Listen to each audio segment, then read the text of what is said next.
नमस्ते। विज्ञान प्रविधि कार्यक्रममा यहाँलाई हार्दिक स्वागत तथा अभिवादन। नेपाल विज्ञान तथा प्रविधि प्रज्ञा प्रतिष्ठान नास्टद्वारा सञ्चालन गरिने यो कार्यक्रम हरेक साताको शनिबार साँझ यसै बेला प्रसारण गरिन्छ र यो कार्यक्रमलाई यहाँहरूले आइतबार बिहान 11:30 बजे पुनः हेर्न सक्नुहुन्छ। यो विज्ञान प्रविधि कार्यक्रम हो र यसमा हामी विज्ञान प्रविधिका विभिन्न विधाका सामग्रीहरू प्रसारण गर्ने गर्दछौं। तब लागौं आजको सामग्रीतर्फ।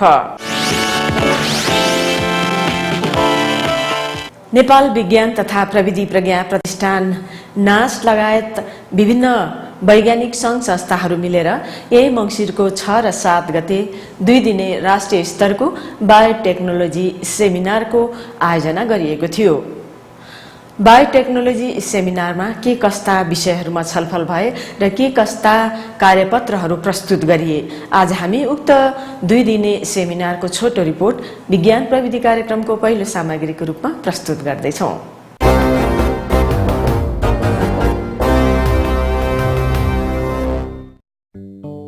सन् 2011 को आँकडा अनुसार विश्वको कुल जनसंख्या 7 अरब 20 करोड पुगेको छ र सन् 2050 सम्ममा बढेर 9 अरब 60 करोड पुग्ने अनुमान गरिएको छ।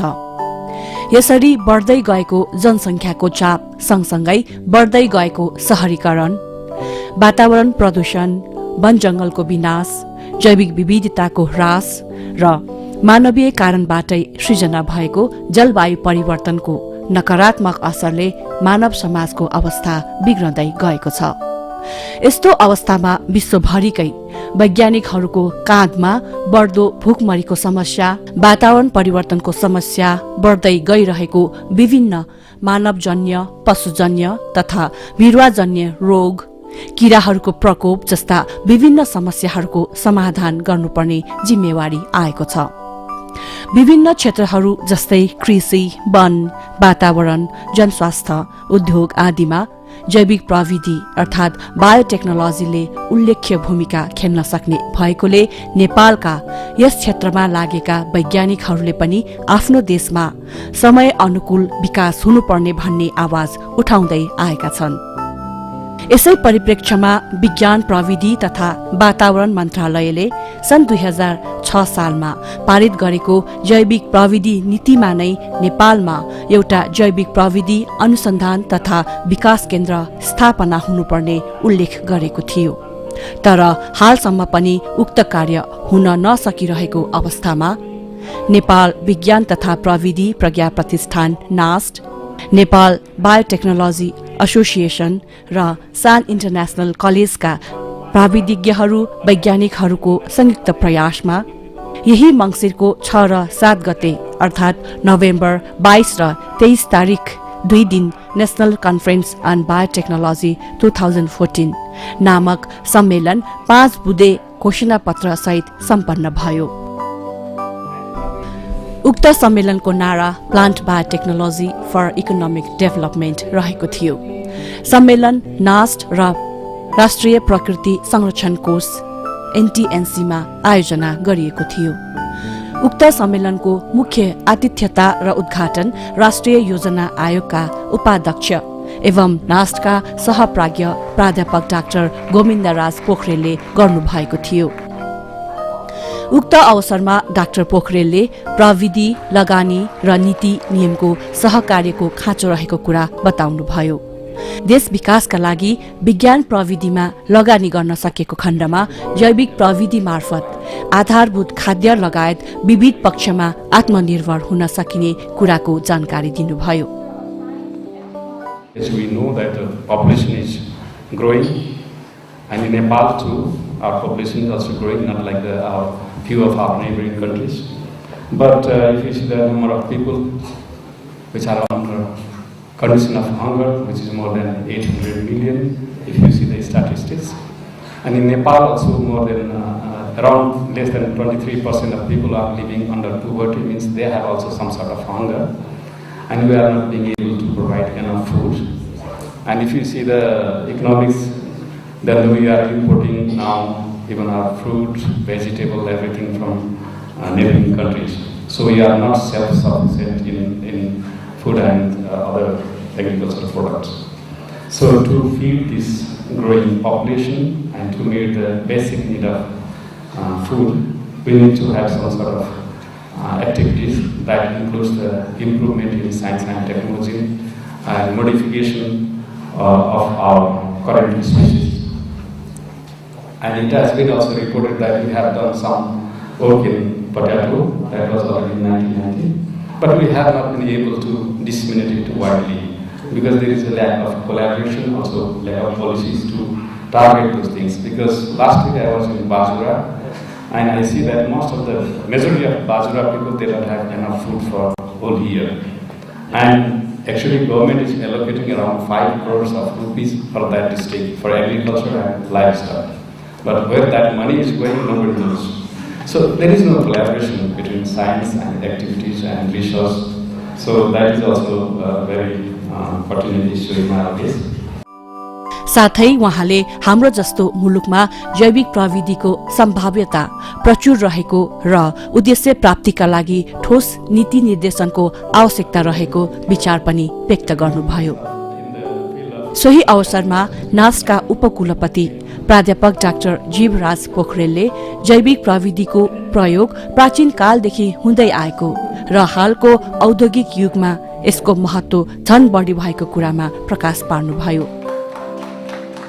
We cannot wish biotechnology, out of existence. It is very much there, and then we have to make use of it. Otherwise, if we miss it, then will be, our future will not be very bright. It will be rather gloomy, murky, dark, because we know that we miss the industrial revolution, and countries who made use of it, they have become developed. But then you see, we are still at this developed country because this kind of movements we missed. And this particular biotechnology movement that is going on in this new century, this we have to take by our stride, by some way or the other. So, I was very pleased. In fact, our NAST felt, very pleased, proud, and also privileged to join hand with Nepal Biotechnology Association. त्यसैगरी नेपाल कृषि अनुसन्धान परिषद नार्कका कार्यकारी निर्देशक doctor take Bahadur गुरुङले नार्कमा जैविक प्रविधिको क्षेत्रमा भइरहेका अनुसन्धानात्मक तथा विकासका कार्यहरूबारे जानकारी गराउनुभयो। नार्कले जापानी वैज्ञानिकहरूसँग मिलेर गरेको एक अध्ययन अनुसन्धान अनुसार च्याउबाट प्राप्त जैविक रसायनद्वारा मानव जातिको बुढ्यौलीपन हटाउने पदार्थ अर्थात् सेतो कपाललाई कालो कपालमा परिणत गर्न सकिने तथ्य पत्ता लागेको कुरा पनि बताउनुभयो। NARC has fully endorsed and realized the scope of the biotechnology on the sustainable development of the country, sustainable development of the agricultural science. So earlier we had only a very small unit of biotechnology research in NARC facility, and it was only in 2012 we upgraded the biotechnology unit to the biotechnology research division.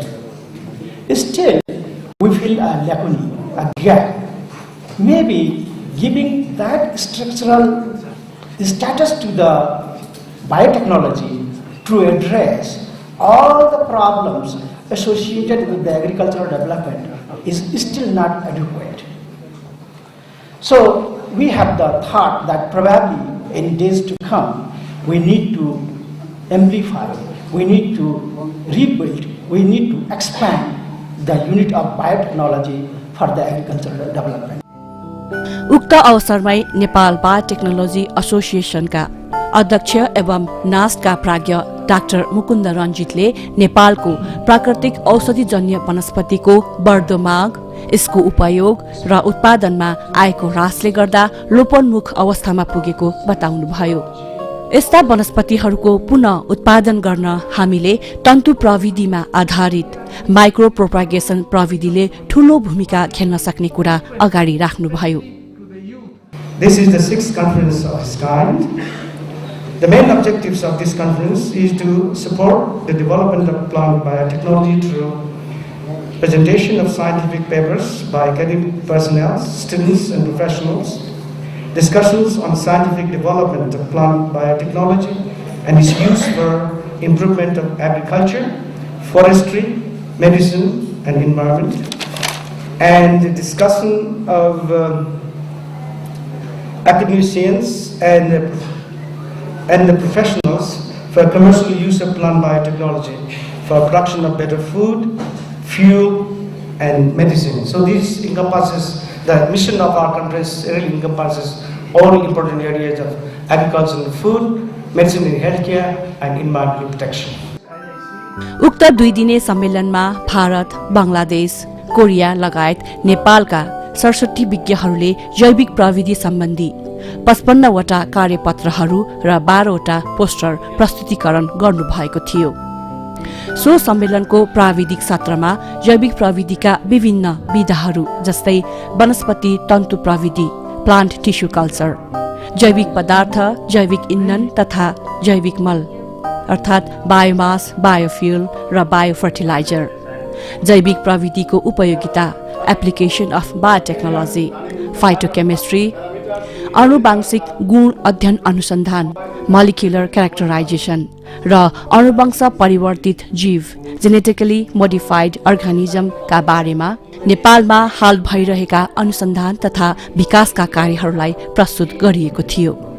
यसरी सम्पन्न सम्मेलनबाट नेपालले जैविक प्रविधिको क्षेत्रमा आशातीत सफलता हासिल गर्न नसक्नुका पछाडि रहेका कारणहरूको पहिचान गरी भविष्यमा यस क्षेत्रको विकास माध्यमबाट कसरी देश विकास गर्न सकिन्छ र जैविक प्रविधिका विभिन्न विधाहरूमा युवा जनशक्तिको सहभागिता रही राष्ट्रिय बायोटेक्नोलोजी केन्द्र अर्थात् नेशनल बायोटेक्नोलोजी सेन्टरको स्थापना साथै औद्योगिक क्रान्ति ल्याउनुपर्ने यथार्थतामा जोड दिइयो।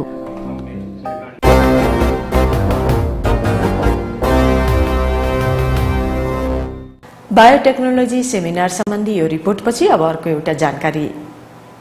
नेपाल भौगोलिक रूपमा पहाडले घेरिएको छ। यहाँको अधिकांश भाग पहाडमा पर्दछ र यहाँको यातायात पनि निकै कठिन छ।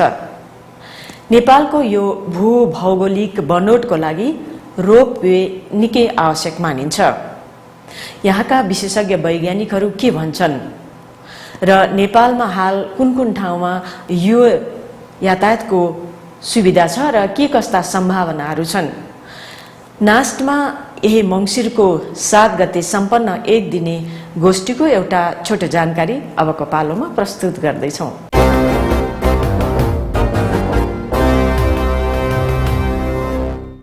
भौगोलिक रूपमा हेर्दा निकै जटिल बनावट रहेको हाम्रो देश नेपालका लागि उपयुक्त यातायातको रूपमा रोपवे प्रविधिलाई प्रयोग गर्न सकिन्छ। विकट पहाडी तथा हिमाली भेगमा शिक्षा, स्वास्थ्य, रोजगारीका अवसर पुर्याउने सहज मार्गका रूपमा रोपवे तथा केबल कारहरू पर्दछन्। यो प्रविधि वातावरण मैत्री हुनुका साथै सडक मार्गभन्दा निकै छिटो र सस्तो पनि छ।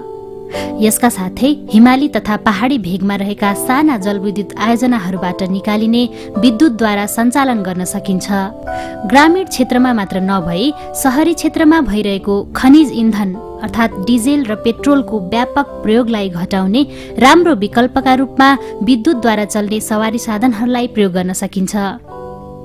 यसरी सस्तो र सुलभ भएर पनि रोपवे तथा विद्युतीय यातायातहरू नेपालमा फस्टाउन सकेका छैनन्। सन् 1924 मा नै नेपालमा थालनी भएको यो प्रविधि किन अगाडि बढ्न सकेन त? यही कुरालाई ध्यानमा राखी नेपाल विज्ञान तथा प्रविधि प्रज्ञा प्रतिष्ठान नास्टमा यही मंसिर 7 गते carbon neutral pathways in Nepal with a special focus on ropeways and electric transport विषयमा 1 दिने गोष्ठीको आयोजना गरिएको थियो। उक्त गोष्ठी नेपाल विज्ञान तथा प्रविधि प्रज्ञा प्रतिष्ठान NAST, Nepal water conservation foundation, Toni Hagen foundation Nepal तथा Lund university centre for sustainable studies द्वारा संयुक्त रूपमा आयोजना गरिएको थियो। गोष्ठीलाई प्राविधिक सत्र तथा नीति नियम सत्र गरी 2 भागमा विभाजन गरिएको थियो।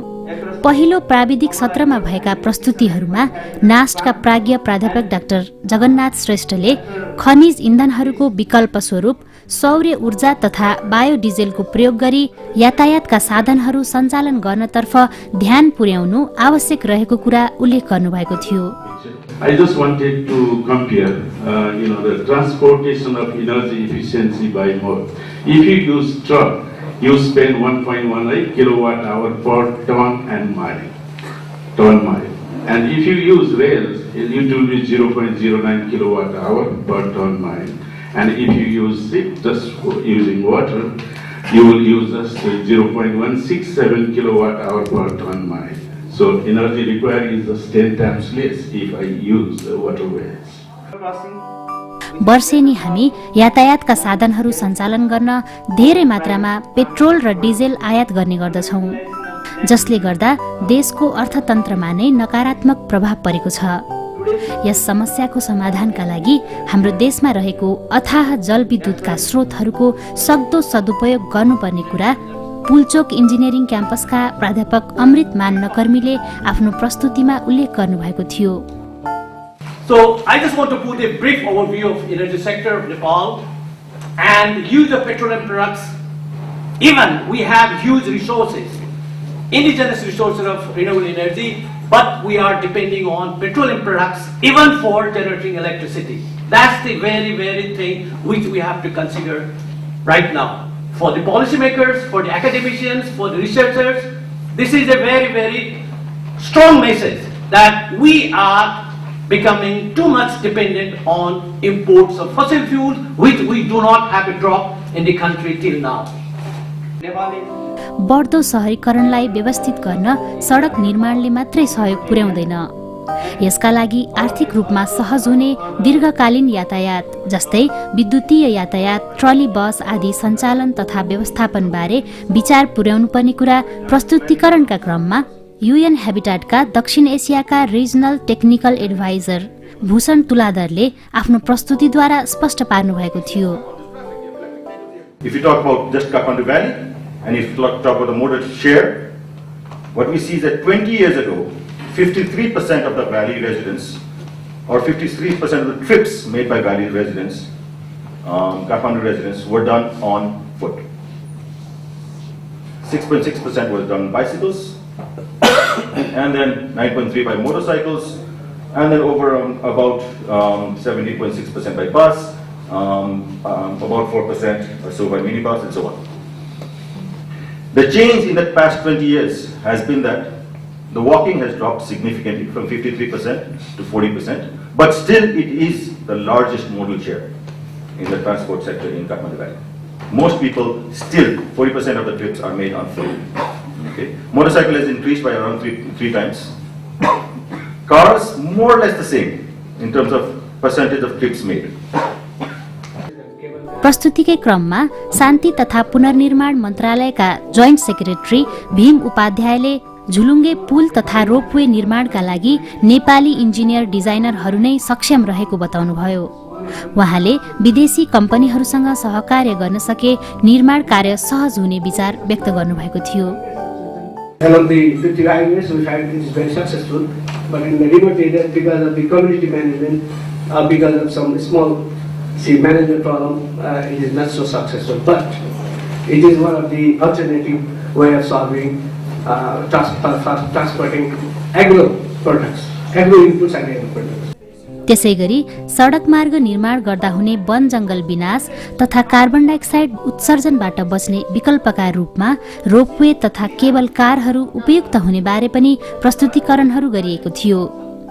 पहिलो प्राविधिक सत्रको निष्कर्षका रूपमा लुन्ड युनिभर्सिटीकी प्राध्यापक सारा ब्रोगर्डले स्वास्थ्य र सुरक्षाका लागि यातायात आवश्यक रहेकाले रोपवेहरू जरुरी रहेको कुरा बताउनु भएको थियो। गोष्ठीको दोस्रो प्राविधिक सत्रमा ropeway Nepal, practical action Nepal, high Himalaya hydro कन्स्ट्रक्सनका प्रतिनिधिहरूले नेपालका विकट ठाउँका जनताले यातायातको उपयुक्त साधन नहुँदा भोग्नु परेका समस्याहरू आफ्नो प्रस्तुति मार्फत दर्शाउनु भएको थियो। त्यहाँका जनताहरूलाई शिक्षा स्वास्थ्य सुविधाका साथै आर्थिक रूपमा आत्मनिर्भर बनाउनका लागि लघु जलविद्युत आयोजना तथा रोपवे सञ्चालन सँगसँगै लिएर जानुपर्ने बारेमा प्रस्तुतिमा उल्लेख गरिएको थियो। गोष्ठीको नीति नियम सत्रमा शहरी क्षेत्रका लागि fast track, electric train, trolley bus जस्ता कार्बन प्रदूषण रहित यातायातका साधनहरू उपयुक्त हुने बारे प्रस्तुतिकरण गरिएको थियो। त्यसैगरी 2 पाङ्ग्रे ट्र्याक्टर जस्ता साधारण इन्जिनहरूको प्रयोग गरी लघु जलविद्युत आयोजनाहरूलाई कृषि क्षेत्र तथा यातायातका लागि उपयोग गर्न सकिने बारेमा SOAS का स्टेफेन बिक्स, स्कट जस्टिस तथा नास्टका प्राज्ञ प्राध्यापक डाक्टर दीपक गेवालीले संयुक्त रूपमा प्रस्तुतिकरण गर्नुभएको थियो। गोष्ठीमा मन्तव्य व्यक्त गर्दै नास्टका उपकुलपति प्राध्यापक डाक्टर जीवराज पोखरेलले रोपवे हाम्रो सामाजिक परिवेशका लागि अत्यन्तै उपयोगी रहेको कुरा जानकारी गराउनु भएको थियो।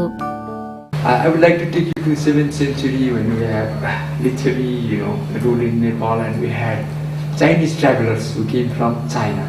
And then they have written memoirs about architecture of Nepal, culture of Nepal, several facades of Nepal. And in fact, due to that, we know so many things about Nepal. So they have kind of made a very commendable work so far as the projection of Nepal is concerned. Later on, when we come to the 18th century, we have Fort Patrick, Brice, personal Daniel Wright. We have written books about Nepal. They talk about several facets of Nepal. And they have these books also have, kind of helped a great deal towards familiarizing Nepal of that period of time. And then in the 19th century, we have illustrious Tony Hagen, who wrote that book, which is kind of a,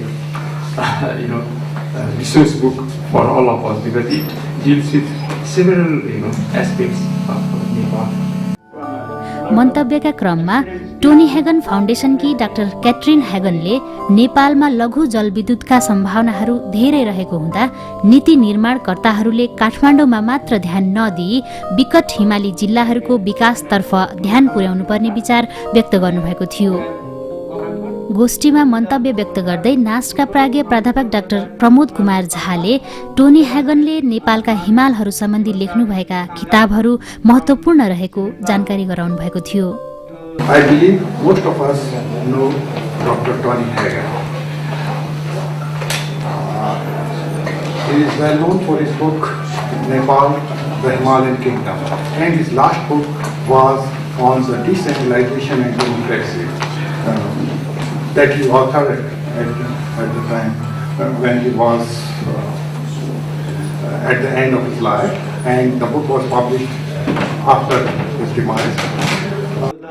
गोष्ठीमा राष्ट्रिय योजना आयोगका सदस्य प्राध्यापक doctor Govind Nepal, पूर्व विज्ञान प्रविधि तथा वातावरण मन्त्री गणेश शाह तथा नेकपा एमालेका सभासद र संसदीय विकास समितिका सभापति रविन्द्र अधिकारीले नीति निर्माणकर्ता र अनुसन्धानकर्ताहरूबीच सूचना आदान प्रदानको कमी रहेको जानकारी गराउनु भएको थियो। कस्तो नियम बनाउँदा काम गर्न सहज हुन्छ भन्ने कुरा ख्याल गरी समय सापेक्ष रूपमा नीति बनाउनु पर्ने, निजी क्षेत्रहरूलाई प्रोत्साहित गर्नुपर्ने, रोपवेहरू बनाउँदा सुरक्षा तथा आर्थिक पक्षलाई पनि ध्यानमा राख्नुपर्ने बारे गोष्ठीमा बृहत छलफल गरिएको थियो।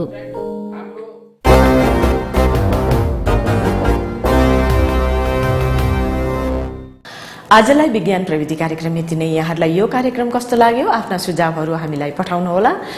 हामीलाई सुझावहरू पठाउने हाम्रो ठेगाना हो विज्ञान प्रविधि टेलिभिजन कार्यक्रम, नेपाल विज्ञान तथा प्रविधि प्रज्ञा प्रतिष्ठान, NAST, post box number 3323 Kathmandu, Nepal, र हाम्रो इमेल एड्रेस हो vigyanpravidi@nast.org.np। र यहाँहरूले यो कार्यक्रमलाई नास्टको वेबसाइट www.nast.gov.np मा पनि हेर्न सक्नुहुन्छ। हस्त आजलाई कार्यक्रम यति नै। आगामी साता फेरि भेटौँला। नमस्ते।